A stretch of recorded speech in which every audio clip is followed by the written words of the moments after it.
আজকের এই বিশ্লেষণে সবাইকে স্বাগত। আজ আমরা এমন একটি বিষয় নিয়ে কথা বলবো যা শতাব্দীর পর শতাব্দী ধরে মানুষকে গভীরভাবে ভাবিয়ে তুলেছে, আর তা হল দাজ্জালের ভবিষ্যৎবাণী। ইসলামিক এসক্যাটোলজি বা পরকাল তত্ত্বে একে মানব ইতিহাসের চূড়ান্ত এবং সবচেয়ে ভয়ঙ্কর ফিতনা বা পরীক্ষা হিসেবে বর্ণনা করা হয়েছে। কিন্তু একটু ভাববার বিষয় হল, এত প্রাচীন একটা সতর্কবাণীর সাথে আমাদের আজকের এই আধুনিক বিশ্ব অর্থনীতির আদৌ কোনো সম্পর্ক আছে কি? আজ আমরা ঠিক সেই রহস্যেরই জট খুলতে যাচ্ছি। চলুন আজকের রোডম্যাপটা একটু দেখে নিই। প্রথমে আমরা জানব এই চূড়ান্ত পরীক্ষা সম্পর্কে। এরপর আসবে সময়ে সেই অদ্ভুত অসঙ্গতির কথা। তারপর আমরা সোনার পাহাড়ের রহস্য ডিকোড করব, জানব পেট্রোডলার মেটাফোর নিয়ে, এবং সব শেষে থাকছে এই ফিতনার চূড়ান্ত পতনের আলোচনা। তো চলুন সরাসরি মূল আলোচনায় যাওয়া যাক। প্রথম সেকশন, চূড়ান্ত পরীক্ষা বা ভণ্ড মসিহের আবির্ভাব।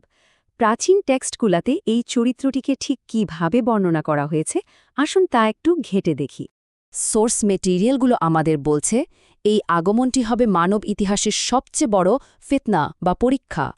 জাস্ট কল্পনা করুন, এমন এক বিশৃঙ্খলা যা পৃথিবী আগে কখনো দেখেনি।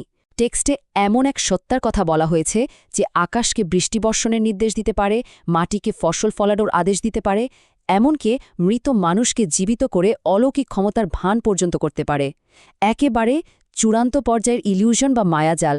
তাই স্বাভাবিকভাবেই বহু মানুষ তাকে ঈশ্বর ভেবে ভুল করবে। তবে মজার ব্যাপার হলো, এই প্রতারণা ধরার জন্য বেশ কিছু সুনির্দিষ্ট শারীরিক বৈশিষ্ট্যের কথাও কিন্তু বলে দেওয়া হয়েছে। এখানে একটা খুব প্রচলিত ভ্রান্ত ধারণা পরিষ্কার করা দরকার। দাজ্জালের কথা শুনলেই অনেকে সাইক্লপসের মতো কপালের মাঝখানে বিশাল এক চোখের কথা চিন্তা করেন, কিন্তু প্রাচীন টেক্সটগুলো আসলে মোটেও তা বলে না। সেখানে স্পষ্ট বলা আছে তার দুটি চোখই থাকবে, তবে একটি চোখ হবে ত্রুটিপূর্ণ বা অন্ধ, যা পাকা আঙুরের মতো বাইরের দিকে বেরিয়ে থাকবে। এখন যে বিষয়টা সবচেয়ে বেশি ইন্টারেস্টিং তা হল স্কলারদের ভেতরের একটি ডিবেট বা বিতর্ক। বলা হয়েছে দাজ্জালের কপালে আরবিতে কাফ ফা রা বা কাফের শব্দটি লেখা থাকবে। একদিকে ইমাম নবীর মতো স্কলাররা মনে করেন এটি একদম আক্ষরিক অর্থেই লেখা থাকবে, যা প্রতিটি বিশ্বাসী মানুষ পড়তে পারবে। কিন্তু অন্যদিকে কিছু স্কলার একে দেখছেন রূপক বা মেটাফোর হিসেবে। তাদের মতে এটি কোনো ফিজিক্যাল লেখা নয়, বরং এটি হলো অবিশ্বাসের একটি নির্দিষ্ট প্যাটার্ন, যা কেবল তারাই ধরতে পারবে যাদের ভেতর গভীর আধ্যাত্মিক সংযোগ রয়েছে। আর ঠিক এখানেই চলে আসে সেই যুগান্তকারী প্রশ্নটি, এই বর্ণনাগুলো কি আসলেই আক্ষরিক, নাকি এর গভীরে লুকিয়ে আছে কোনো মেটাফরিক্যাল অর্থ? এই প্রশ্নটি মাথায় রেখেই আমরা সামনের দিকে এগোব। দ্বিতীয় সেকশন, সময়ের অসঙ্গতি। দাজ্জালের পৃথিবীর অবস্থানের সময়কাল নিয়ে যে ভবিষ্যৎবাণী রয়েছে তা আক্ষরিক অর্থে আমাদের সময়ের স্বাভাবিক ধারণাকে পুরো উল্টে দেয়। টাইমলাইনটা একটু ভেঙে দেখা যাক। ভবিষ্যৎবাণী অনুযায়ী সে পৃথিবীতে শাসন করবে ৪০ দিন, কিন্তু দিনগুলোর ডিউরেশন বা ব্যাপ্তি খেয়াল করুন। প্রথম দিনটি হবে ১ বছরের সমান লম্বা, দ্বিতীয় দিনটি হবে ১ মাসের সমান, তৃতীয় দিনটি ১ সপ্তাহের সমান, এবং বাকি দিনগুলো হবে আমাদের রেগুলার দিনের মতোই। কিন্তু প্রশ্ন হলো, একটা সাধারণ দিন কিভাবে ১ বছরের সমান হতে পারে? স্কলাররা মূলত ৩টি দৃষ্টিকোণ থেকে এর ব্যাখ্যা দিয়েছেন। প্রথমটি হল আক্ষরিক দৃষ্টিভঙ্গি, অর্থাৎ পৃথিবীর ঘূর্ণন সত্যিই স্লো হয়ে যাবে এবং প্রাকৃতিক নিয়মের ব্যাপক পরিবর্তন ঘটবে। দ্বিতীয়টি মনস্তাত্ত্বিক, একটু ভেবে দেখুন, যখন আমরা খুব তীব্র মানসিক চাপ বা ট্রমার ভেতর দিয়ে যাই, সময় তখন কতটা ধীর মনে হয়, তাই না? আর তৃতীয়টি হল পারসেপচুয়াল বা দৃষ্টিভঙ্গির বিভ্রম, অর্থাৎ দাজ্জাল মানুষকে এমন জাদুকরী মায়াজালে আটকে ফেলবে যে তাদের কাছে সময়ের অনুভূতিটাই পুরোপুরি বিকৃত হয়ে যাবে। এই পারসেপচুয়াল শিফট বা দৃষ্টিভঙ্গির বিভ্রম বোঝার জন্য ইতিহাস আমাদের দারুণ একটা সায়েন্টিফিক প্যারালেল বা সমান্তরাল উদাহরণ দেয়। ৫৩৬ খ্রিস্টাব্দে একটি ভয়ঙ্কর আগ্নেয়গিরির অগ্নুৎপাতের ফলে সৃষ্ট রহস্যময় ধোঁয়াশা ইউরোপ ও এশিয়াকে টানা ১৮ মাসের জন্য অন্ধকারে ডুবিয়ে রেখেছিল। সূর্যের আলো না থাকায় মানুষের সময়ের ধারণাই তখন পুরোপুরি পাল্টে গিয়েছিল। অর্থাৎ পরিবেশগত বড় কোনো বিপর্যয়ের সময়ের উপলব্ধি বদলে যাওয়ার বিষয়টা কিন্তু ঐতিহাসিকভাবেও প্রমাণিত। তৃতীয় সেকশন, সোনার পাহাড় ডিকোড করা। ঠিক এই জায়গাতেই প্রাচীন ভবিষ্যৎবাণীর সাথে আধুনিক বিশ্ব অর্থনীতির একটি সরাসরি ব্রিজ বা সংযোগ তৈরি হয়। একটি বিখ্যাত এবং বেশ নাটকীয় হাদিসে বলা হয়েছে, ফোরাত নদী সরে গিয়ে একটি সোনার পাহাড় উন্মোচন করবে আর মানুষ সেই সোনার জন্য লড়াই করবে। প্রতি ১০০ জনের মধ্যে ৯৯ জনই নিহত হবে। একটু চিন্তা করলে বোঝা যায় এটি কতটা ভয়ঙ্কর আর বিশাল মাত্রার একটি সংঘাতের ইঙ্গিত। কিন্তু এই সোনার পাহাড় আসলে কি? আক্ষরিক অর্থে অনেকেই মনে করতেন এটি সত্যিই ফোরাত বা ইউফ্রেটিস নদীর তলদেশ থেকে জেগে ওঠা ধাতব সোনার পাহাড়। কিন্তু আধুনিক যুগের স্কলার এবং বিশ্লেষকরা ওই অঞ্চলের জিওপলিটিক্স বা ভূ রাজনীতি বিচার করে একে একটি মেটাফোর হিসেবে দেখেন।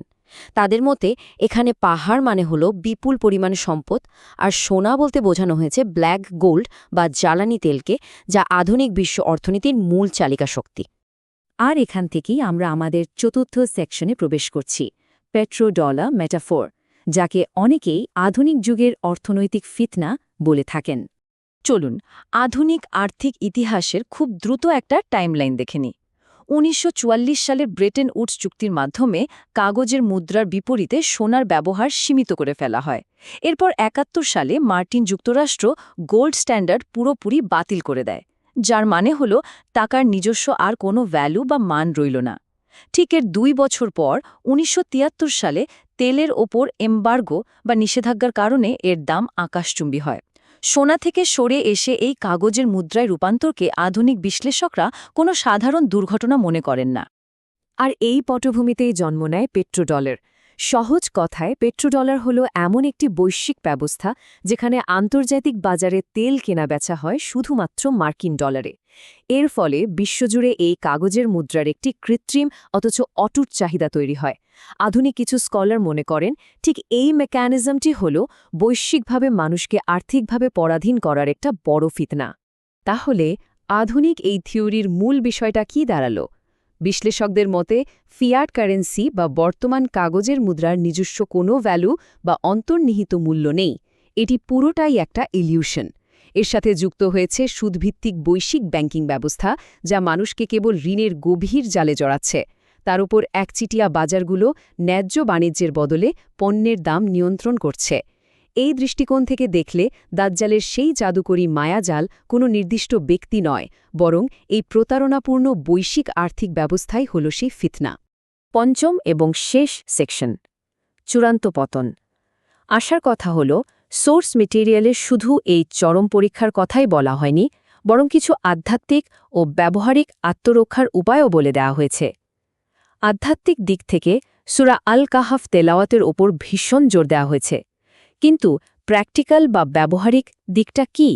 ব্যবহারিক দিক থেকে আধুনিক বিশ্লেষকরা কাগজের মুদ্রার এই অর্থনৈতিক ইলিউশন থেকে বাঁচার জন্য একটি বেশ র্যাডিক্যাল সমাধানের কথা বলেন, আর তা হল সোনার দিনার এবং রূপার দিরহাম ব্যবস্থার ফিরে যাওয়া। অর্থাৎ এমন কোনো মুদ্রায় ফিরে যাওয়া যার নিজস্ব বা অন্তর্নিহিত ভ্যালু আছে, যাতে করে এই ফিয়াট কারেন্সির সিস্টেমকে পুরোপুরি বাইপাস করা যায়। তবে ট্র্যাডিশনাল থিওলজি বা ধর্মতত্ত্ব অনুযায়ী এই ফিতনার চূড়ান্ত সমাপ্তি হবে আরও অনেক বেশি অভাবনীয়। হাদিসের ভবিষ্যৎবাণী অনুযায়ী ইমাম মাহদির আবির্ভাবের পর ঈসা আলাইহিস সালাম বা যিশু ফিরে আসবেন। বলা হয়েছে তিনি পূর্ব দামাস্কের সাদা মিনারে ফেরেশতাদের ডানায় ভর করে অবতরণ করবেন, আর দাজ্জালের চূড়ান্ত বিনাশ ঘটবে লোদ শহরের প্রবেশদ্বারে বা গেট অফ লোদে। এটি হবে বৈশ্বিক প্রতারণার ওপর পরম ন্যায়বিচারের এক চূড়ান্ত বিজয়। আমাদের এই বিস্তারিত বিশ্লেষণ শেষে খুব গভীর একটি প্রশ্ন চিন্তার জন্য থেকে যায়। মানব ইতিহাসের এই চূড়ান্ত পরীক্ষাকে আমরা আসলে কিভাবে চিনতে পারব? এটি কি আক্ষরিক অর্থেই এক চোখ বিশিষ্ট কোনো জাদুকরের রূপ নিয়ে আসবে, নাকি এটি ইতিমধ্যেই বৈশ্বিক আর্থিক ব্যবস্থার অদৃশ্য শেকল হয়ে আমাদের চারপাশে আষ্টে পৃষ্ঠে জড়িয়ে আছে? প্রাচীন ভবিষ্যৎবাণীগুলো কিভাবে আমাদের আধুনিক বাস্তবতাকে নতুন চোখে দেখতে বাধ্য করে তা সত্যি অবাক করার মতো। আশা করি আজকের এই বিশ্লেষণ নতুন করে ভাবার খোরাক যোগাবে। সাথে থাকার জন্য ধন্যবাদ।